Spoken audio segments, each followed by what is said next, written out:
Bienvenue dans le Tech Bastard Show. Pour ce premier épisode de 2023, nous allons commencer une nouvelle série sur l'histoire de l'informatique et les différentes technologies, objets ou personnes qui ont alimenté cette histoire fabuleuse. Alors, pour ce premier épisode, de quoi va-t-on parler alors, mon cher bâtard? Donc, nous allons parler de l'origine de l'informatique et, à l'origine, les mathématiques. Les équations, les additions, les soustractions, les multiplications. Donc, nous devons remonter très loin dans l'histoire, à l'origine de l'humanité, pour vous parler en premier de l'os de Lebombo.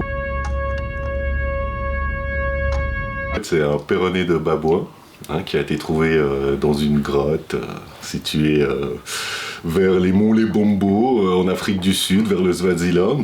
Et donc, ça date du Paléolithique et... cet os a une particularité, c'est qu'il comporte des encoches. 29 pour être précis.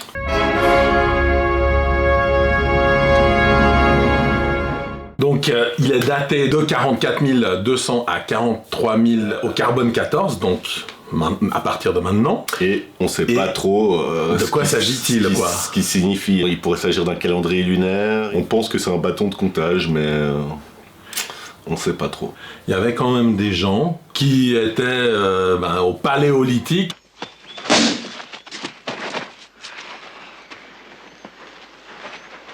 Ce qui est fascinant avec cette découverte, en fait, c'est que donc on fait pas encore de papier ou même de papyrus ou quoi que ce soit, ou de tablettes d'argile. Et ben finalement, un os, il y a du silex, donc on peut tailler, et un os, ça reste un truc assez facile à transporter. Après ce fameux os de Lebombo, nous en avons d'autres, et cette fois-ci c'est des os de nouveau, donc on voit que l'os continue pas mal de temps à être un vecteur de mémorisation. De quoi s'agit-il, mon cher ?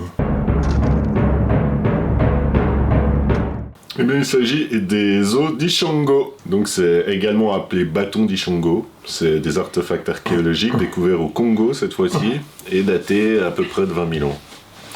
Donc il pourrait s'agir de la plus ancienne attestation de l'arithmétique dans l'histoire de l'humanité. Par exemple, sur l'une des colonnes d'un de ces os, on peut déceler des nombres premiers, compris en 10 et 20, dont 11, 13, 17, 19. Donc on pense qu'ils avaient déjà compris quelques notions fondamentales basiques. De maths. Et cette fois-ci, c'est pas juste des entailles comme ça, c'est des entailles qui sont classées par colonne. Ces séries de nombres premiers, ça pose quand même des questions. Et surtout, ça ouvre des perspectives sur les connaissances mathématiques des anciens. On va de moins 40, de 43 000 à moins 20 000. Et ensuite, qu'est-ce qui se passe ? Bien ensuite, mon cher bâtard, il faut un peu parler de l'invention de l'écriture. Donc là, on rentre dans l'histoire, à proprement parler, puisque l'histoire commence avec l'écriture. Il y a eu plusieurs supports, mais ceux qui ont bien tenu le coup à travers les âges, c'est les fameuses tablettes d'argile, qui sont vraiment le premier système de stockage de données, on peut le dire, ça c'est important pour l'histoire de l'informatique, pour comptabiliser les récoltes, le bétail. En Mésopotamie, les Sumériens avaient ce qu'on appelle des cités-États. C'étaient des communautés très peuplées, fortifiées et entourées de fermes. Elles avaient des administrateurs, un temple central. C'est d'abord dans ces enclaves de civilisation que s'est fait ressentir le besoin de tenir des registres.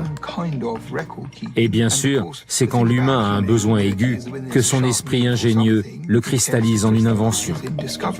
Les Sumériens ont donc créé des tablettes en argile, sur lesquelles ils pouvaient facilement faire des marques pour dresser un inventaire. Un système de comptabilité très proche de celui que nous utilisons aujourd'hui. Ça a commencé avec des dessins, on faisait une tête de bœuf. Papa, maman, j'ai quelque chose à vous dire. Pour comptabiliser nos bœufs. J'aime le beauf.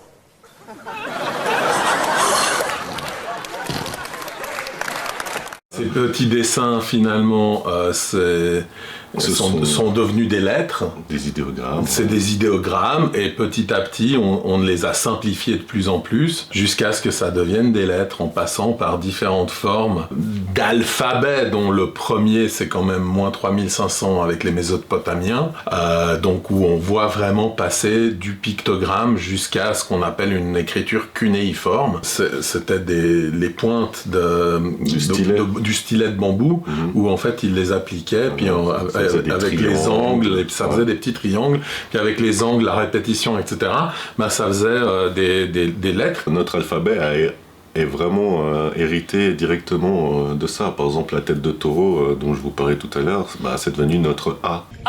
Dans les grandes étapes de l'évolution de l'écriture, donc on a la Mésopotamie en moins 3005, ensuite on a l'Égypte en moins 3002 avec l'apparition des hiéroglyphes. Tout le monde pense bien sûr à des dessins relativement complexes, mais en fait il y a vraiment plusieurs types de hiéroglyphes. Il y a vraiment le hiéroglyphe, on va dire, écrit, du scribe, et puis le hiéroglyphe qu'on va mettre sur des peintures murales ou des trucs comme ça, des monuments religieux, etc. Celui-là est beaucoup plus pictural, beaucoup plus détaillé, impressionnant. C'est pas très bien dessiné. Hein? Oui, mais là c'est parce que je le fais vite. Sinon avec les perspectives, oui, c'est plus comme ça, effectivement. En même temps, moi je l'aurais fait un petit peu plus de profil. Et bon, enfin vous faites tout de... Effectivement, ça devient presque des animaux ou des humains qui ont certaines positions. Grâce à Champollion et la pierre de Rosette. Sur la pierre noire, découverte 10 ans plus tôt par le lieutenant Bouchard lors de l'expédition d'Égypte, on peut lire un décret du roi Ptolémée V, gravé en hiéroglyphes, en démotique et en grec. Pour la première fois, on a accès à un document en 3 écritures, présentant des hiéroglyphes accompagnés de leur traduction. Les Égyptiens, en fait, ont justement aussi inventé un truc qui a révolutionné l'écriture, en tout cas, c'est le papyrus, à partir des feuilles de la plante qui poussaient au bord du Nil. Je ne sais pas si vous connaissez d'ailleurs ce très beau poème égyptien sur le Nil, justement, et qui fait Nil, Nil.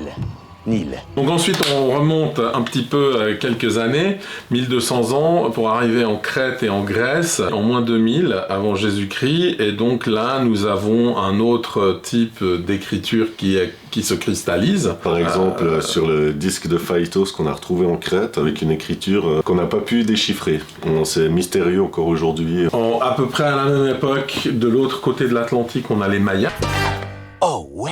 On s'est rendu compte qu'ils mémorisaient les données via des petites bandelettes avec des nœuds et des couleurs, et que ceci créait tout un système de mémorisation de l'information. Ils avaient une écriture qui pouvait être vue de plusieurs manières sur les temples, etc.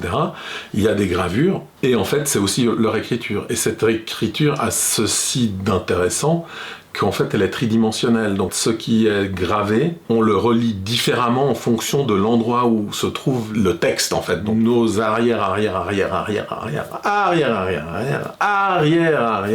ancêtres, nos aïeux, dirais-je, qui sont partis à la conquête des Amériques, ils ont quand même un petit peu saccagé tout ça. Mais non.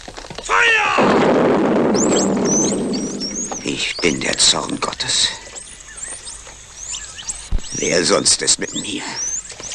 Ensuite, en moins 1100, on a la Chine.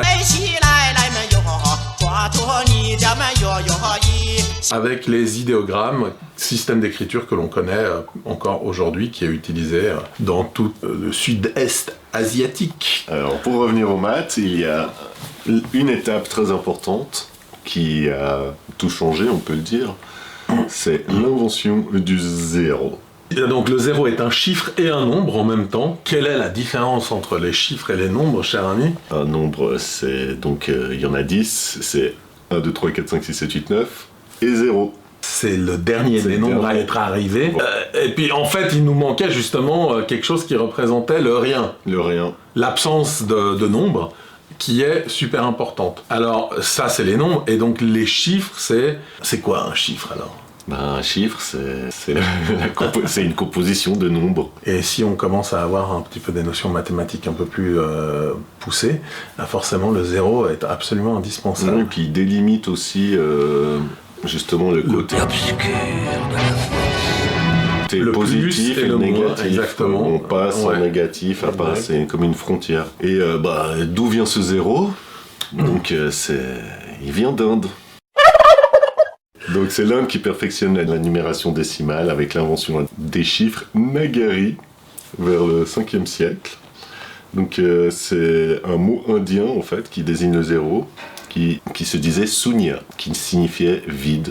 Le mathématicien et astronome indien Brahmagupta, c'est le premier à définir le 0, dans son ouvrage Brahma Siddhanta. L'une des premières apparitions du symbole pour indiquer l'absence donc de tout élément, il se trouve dans l'Ashdhyayi, traité de grammaire en sanskrit attribué au grammairien Panini.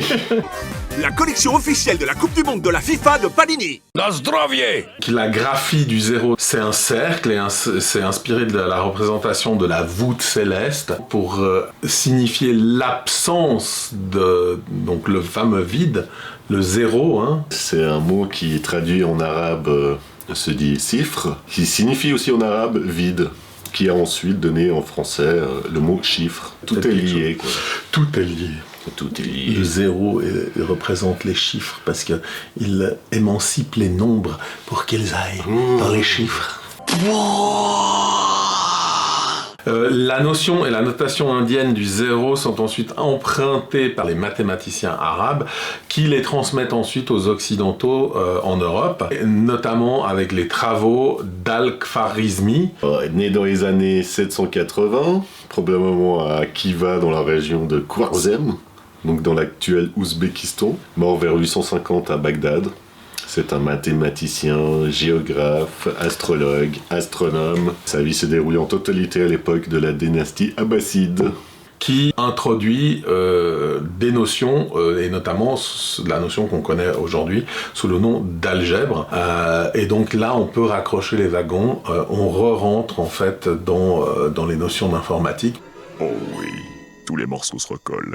C'est Al-Khwarizmi, d'où le mot est tiré algorithme, qui se diffuse en Europe. Mais qu'est-ce qu'un algorithme, mon cher bâtard ? Donc un algorithme est une méthode générale pour résoudre un type de problème. Il est dit correct lorsque chaque instance du problème se termine en produisant la bonne sortie, c'est-à-dire qu'il résout le problème posé. Autrement dit, un algorithme, c'est en gros un calcul avec un résultat qui résout le calcul. Sa consommation de mémoire, en partant du principe que chaque instruction a un temps d'exécution constant, et donc là on a des notions qui rejoignent l'informatique, parce que en fait une consommation de mémoire, c'est une consommation de mémoire pour nous, ou de tableau noir pour les mathématiciens s'ils font des calculs au tableau noir, ou de mémoire vive si c'est un ordinateur qui résout une équation, et donc combien de mémoire ça prend. La précision des résultats obtenus, par exemple avec l'utilisation de méthodes probabilistes, donc là on rentre encore dans d'autres notions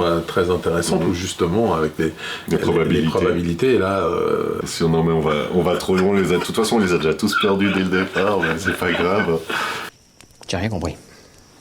Non, ou alors c'est moi Non, moi non plus, j'ai rien compris. On peut avoir des mathématiciens qui optimisent des algorithmes, en fait, pour qu'ils soient plus légers, que le temps de calcul soit plus court, que la mémoire utilisée soit moins grande, etc. Puis pour bien comprendre ce que c'est un algorithme, justement, dans la vie quotidienne, on l'utilise. Par exemple, c'est la recette de cuisine.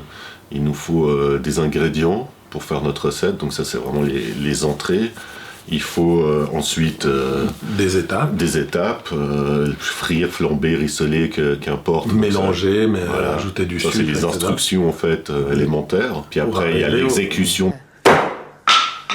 Pour pas rater la recette. Pour arriver au résultat. Autre type d'algorithme de tous les jours, vous montez votre meuble Ikea, vous avez une instruction de montage, c'est un algorithme.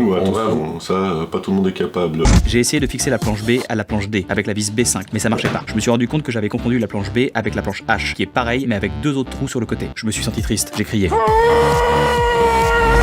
Chacun ses talents, mais voilà, une instruction pour monter des meubles Ikea, c'est un type d'algorithme, c'est-à-dire que vous avez une suite d'instructions pour arriver à un résultat. En gros, c'est ça un algorithme. Donc ensuite, on a par exemple aussi le tissage, qui est surtout depuis qu'il a été automatisé par Jacquard.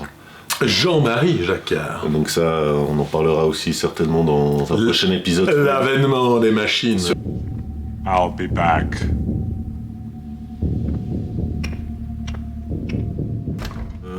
Un casse-tête comme le Rubik's Cube.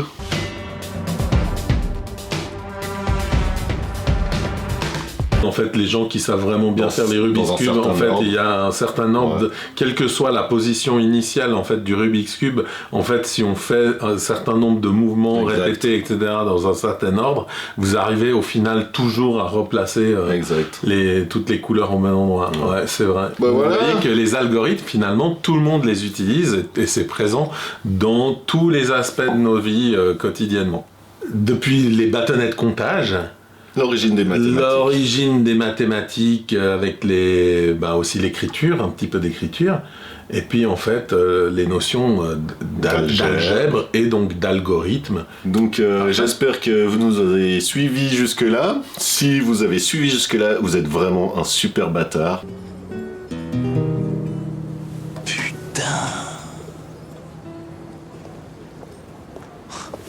Rien compris, moi. La suite, c'est quoi dans cette grande histoire de l'informatique? Oui, c'est l'invention des machines.